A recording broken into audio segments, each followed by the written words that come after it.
All right, as it's 7 o'clock, we'll call the meeting to order. Let the record show that all members are present. At this time, we'll stand for the pledge of allegiance. I pledge allegiance to the flag of the United States of America and to the republic for which it stands, one nation, under God, indivisible, with liberty and justice for all.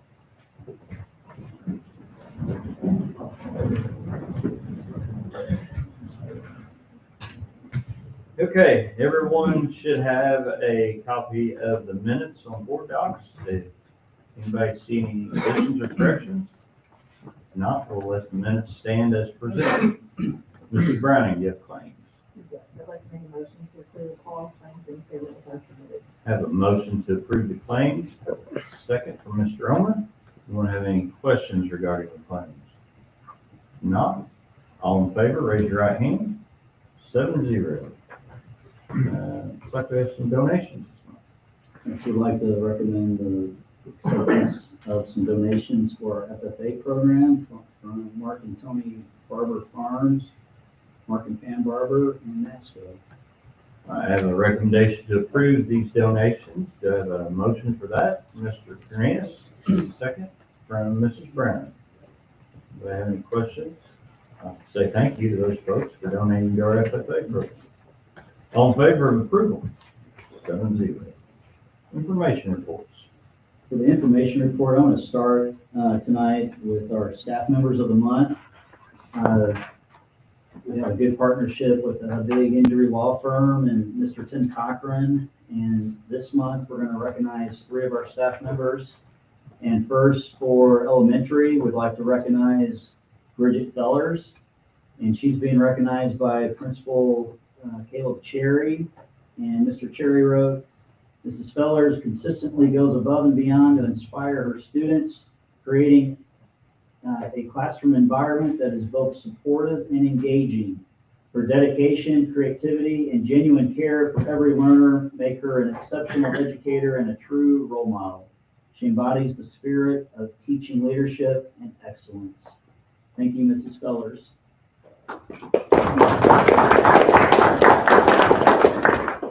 Next, we have Elizabeth Hilt, who's a teacher at Washington Junior High School, and Ms. Hilt is being nominated by Principal Cody Chapman. Mr. Chapman writes, I am thrilled to nominate Ms. Hilt for monthly recognition. Her fantastic energy and dedication shine through in everything she does, making her a wonderful asset in our school community. She is a respected leader in the building, setting an exemplary standard for her colleagues.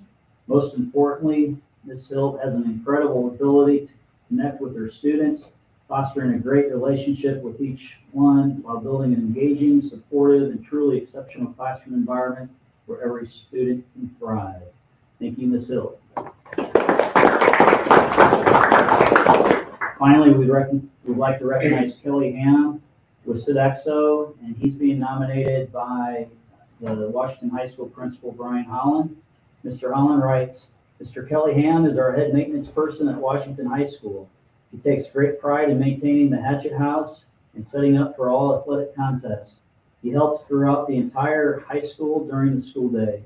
He is a true professional and never complains about getting the job done. Kelly has established great relationships with students and staff.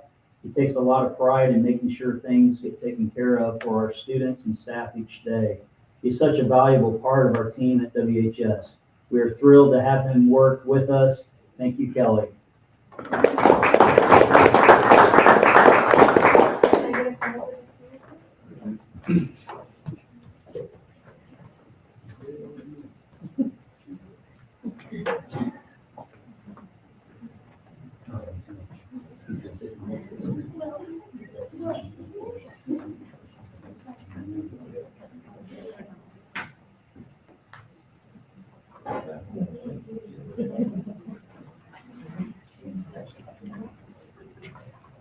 Thank you. Thank you guys.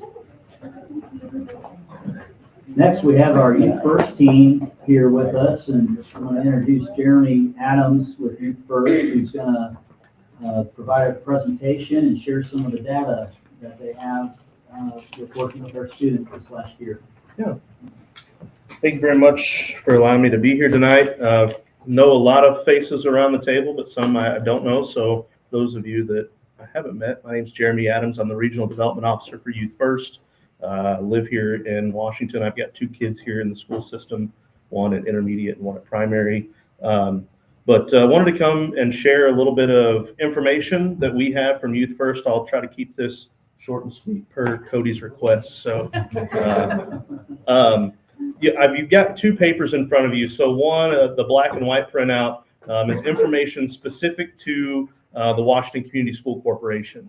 The other page is data from our entire 14 county footprint from last year. So both pieces are dated from last school year. One shows the entire footprint, one is just for Washington Community Schools. And I did that just to kind of show you some of the numbers across the board and kind of where Washington stands within those numbers. So there are some spots where we excel and some spots where there's some work that can be done and kind of goes to point out why Youth First is in the community. So for those of you that aren't extremely familiar with Youth First, we are a school-based mental health services. We have 3 mental health professionals within the schools. So Daisy Mata is at Washington Primary, Chrissy Melheiser is at the junior high, and Megan Hickey is at the high school. So we have a total of 6 here in Daviess County. We have 1 at North Davies, 1 at Bar Reeve, and 1 at Washington Catholic as well. We have over 100 mental health professionals on staff. We serve 133 schools in Indiana, and about 55,000 students have access to one of our mental health professionals across those 14 counties. The service is 100% free to the students and families. We're not billing insurance. We're not charging them for that service. We can see a child one time, and after that, if it seems that we need to see them more often, there's a parental consent that has to be signed for us to continue engagement with that child, and we're keeping the parents up to date on all things that are going on. So with that being said, I'm going to dive into a little bit of the data on those 2 sheets. So overall, you can see for Washington Community Schools, you've got 1,566 students with access, and that's being served by 3 mental health professionals. That's a big load for those 3 ladies to serve. Of those last year, kind of working from left to right at the bottom of that page, 127 students were on the caseload. So that equates to about 10 sessions per student. And last year that was 1,163 sessions that occurred over 180-day school year. So they are staying extremely busy throughout the year. And that kind of broken down our entire footprint, we had 4,650 of those. And within the county alone, 277 students were on the caseload. And Washington Community Schools accounted for 127 of those. So a big portion is coming here. Obviously, you guys are the larger school corporation in the county, so that makes sense. Looking at the crisis interventions, so these are these are kind of the more higher risk situations that we're involved in. These are kids that are contemplating self-harm or harm to others. Last year in the community schools, Washington Community Schools, there were 11 crisis interventions. 9 of those were due to a suicide assessment.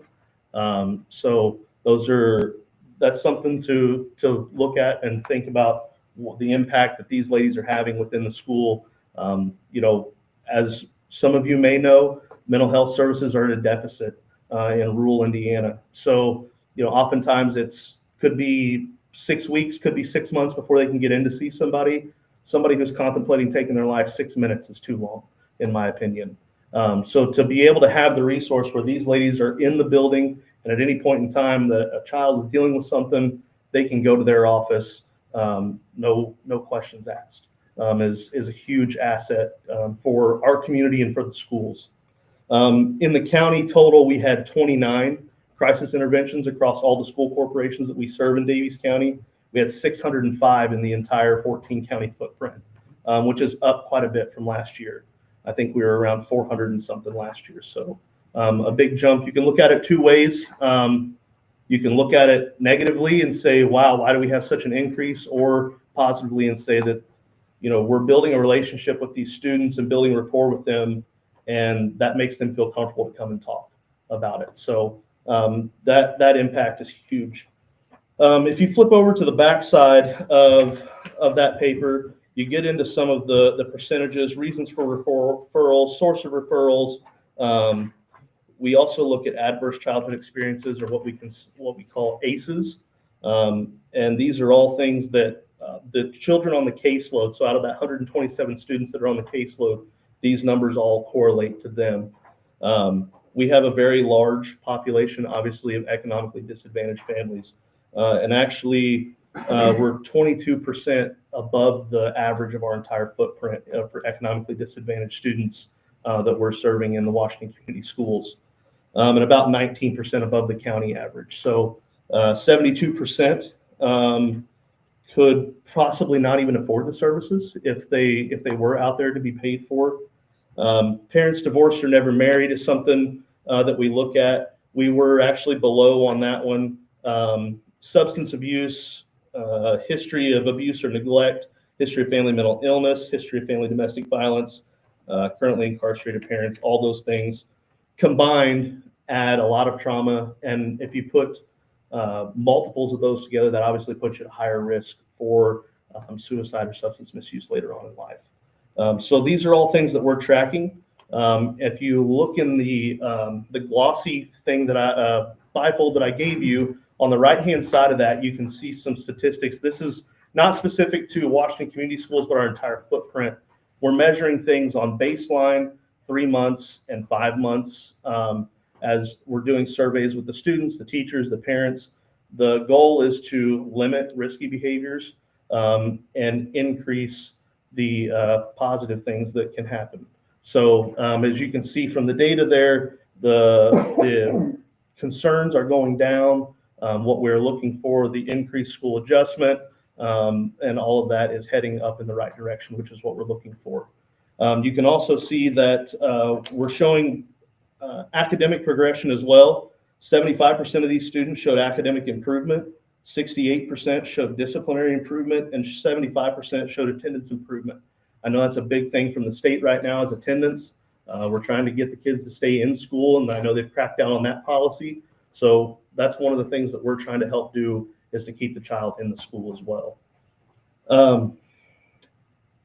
There's reasons for referrals here. One of the things that really stood out to me on the source of referral box for Washington Community Schools, 40% of the students are self-referring. And that is a huge jump compared to our overall footprint. That's 21% higher than what we see on average. And that's a big number. And that speaks a huge testament to these three, that they are out, they're building rapport with these students, and they trust them and feel comfortable to come and talk with them. So that is huge to be able to have that. Outside of that, we are also doing parent consultations. We have teacher and staff consultations, some of those related to the students on the caseload. Some of those teachers and staff are dealing with things nowadays. So we can help them out in any way possible as well. So that's kind of what I have for you this evening. I'll open it up if you have any questions. I'm happy to answer those. If I don't have the answer, I will definitely get them and get back to you. But I know I threw a lot of information, a lot of numbers out there. We appreciate the partnership from Washington Community Schools. You guys have been a phenomenal partner for us, and we really appreciate that. Coming up on 10 years next year that we've been involved. So thank you very much. Thank you, Jeremy. Thank you. Thank you. Thanks.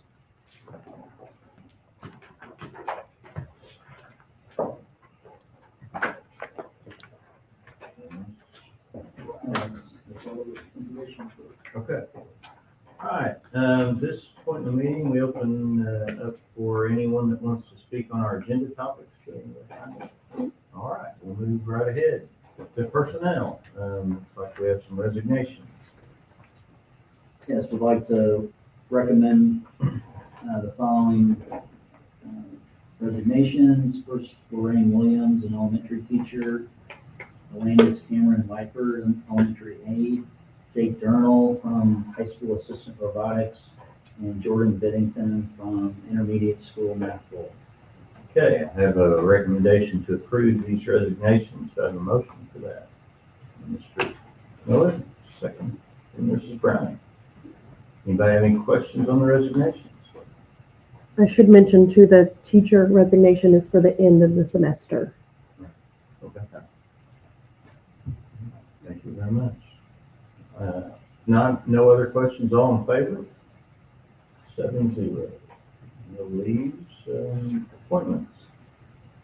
I'd like to recommend the following appointments. Giselle Bertrand for elementary aide, Jalen Siegman for elementary aide, and Rutherford Judy for bus driver. Okay, I have a recommendation to approve these 3 appointments. Do I have a motion for that? Mr. Elmer, second from Mr. Hedrick. Questions on the appointments? All in favor? 7-0. We have some ECA appointments. I'd like to recommend the following ECA appointments for JV baseball for half of the split stipend. Derek Rhodes, high school assistant baseball, William Fleetwood, high school head girls tennis coach, Jaden Barley, assistant girls tennis volunteer coach, Larry Cochran, 9th grade boys basketball, Jacob Stevens, high school assistant robotics, Michelle Tarr, and volunteer freshman basketball, David Stevens. Okay, I have a recommendation to approve these ECA appointments. Do I have a motion for that? Mr. Brown, second from Mr. McCormick. Any questions on the ECA appointments? Yes, the half split stipend is for another coach. If you want to approve that, right? Yeah, I'm not sure, do we already have that person in place, or is it? I think this is the first of First of the, the yeah, they know that they're gonna have another one to split it. Mhm. Okay. Any other questions? If not, all in favor of approval? 7-0. Any other? No old business. New business.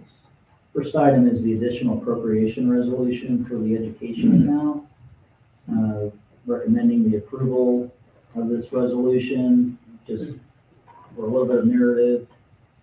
Traditionally, WCS has done an additional appropriation almost annually.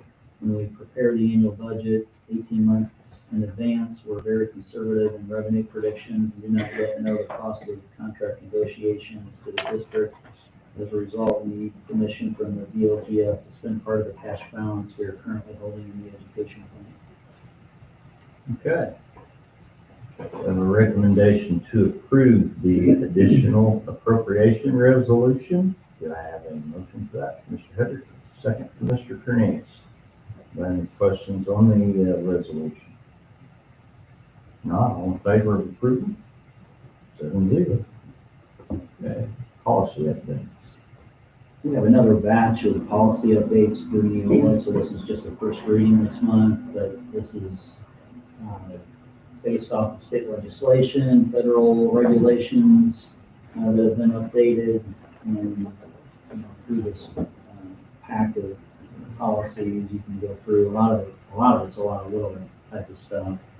But if you have any questions on anything that you see, let me know, and in December we'll bring it back to that agenda for approval. All right, we'll move on to some trip approvals. It's like girls basketball. Girls basketball, so we missed getting this on the October board agenda, so we're going to approve it after the fact, but it was a trip that the girls team has done now for 3 years in a row over at the Corden Pluckers basketball tournament where they spent the night. So asking you to approve that so that we'll have that in our board agenda record. All right, I have a recommendation to approve the girls basketball trip. Do I have a motion? Mrs. Brown, second from Mr. Homer. What have you got? Big kid question. All right, if nobody has any other questions, all in favor of approval? 7-0. Wrestling trip. I'd like to recommend the approval for the wrestling team and the overnight trip. They'll be going to Princeton in December. It's conference duels, and I think it's just for logistical purposes.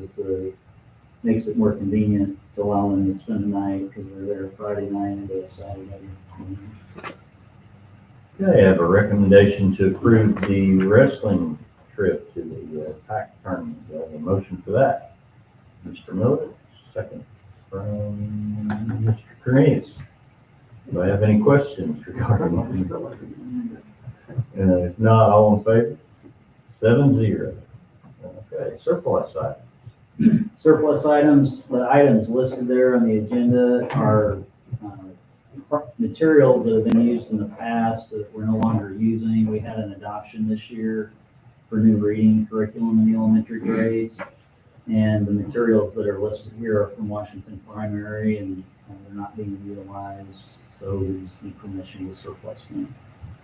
Okay, I have a recommendation to approve the surplus of the reading materials. I have a motion for that, Mr. Hendrick. Second from Mr. Miller. Any questions? All in favor? 7-0. Any other? No other. All right, we're at the time if we have any patron statements on non-agenda. None of those. Okay. Looks like we're down to information items, Mr. Hendrick. Information items, next regular board meeting will be the December regular board meeting on December 18th at 7 p.m. The other thing that I would make note of is we have our playground, Washington Primary Playground campaign set up through the Community Foundation. Tori will be starting soon here with the social media campaign, but this will be probably about a 9 to 12 month attempt to raise some extra dollars for our facility project. And essentially what it is, we're going to be able to move the existing equipment and put into place, but as we pull second grade over to the new Washington Primary for 2027, we're looking at some larger pieces and some alternative type pieces for inclusivity for all of our students. We're also looking at some pieces of equipment that will enhance the new courtyard. And so, our plan and the project plan is to concrete that courtyard area, and we'd like to turn it into a usable space. And an idea is for the preschool to basically have an interior playground with like a career themed type of spaces. So we are going to be having a fundraiser campaign and asking for help from the community. We're also going to be looking for every and all grants to help us put us over the top so that next fall of 2026, we can see where we're at and order, and Hagerman can finalize that playground layout, and we'll have everything ready by the summer of 2027. And that's all I have. Just a couple of things I would add on the playground. This has kind of been a product of our planning for this project, and one thing Frank maybe didn't mention, but there are some of the items on the current playground that can't be moved. They're out of date or out of condition. So that's another part of this need is to update those items. If people are interested, I know Tori will have it posted out there, but it's localforever.org is the website. And it's our community foundation, and the reason we chose to use them, they'll administer the funds, they'll hold them for us, disperse them when we need them, take care of the tax paperwork for those that make a donation, and we encourage all our patrons, but any local businesses that want to be involved would be greatly appreciated as well. Hopefully it'll be great campaign and a way to do a little better than what we can do with the funds we have available, because we're trying to get everything we can out of that for our building. I think other than that, I'd invite everybody out Friday night, tomorrow night to see our girls play. And then everybody will be at the Hatchet House Wednesday night, right? Thanksgiving Eve, Bar Eve. Coach Burkhart. Yeah, Coach Burkhart's debut. Seen him in the gym. He's pretty excited about it. Yeah. So. All right. Anybody else have anything to bring in? If not, I need a motion to adjourn from Mrs. Browning, second from Mr. Hedrick. All in favor? 7-0. Meeting adjourned. Thank you all. Okay. Try to get it Will you done. sign the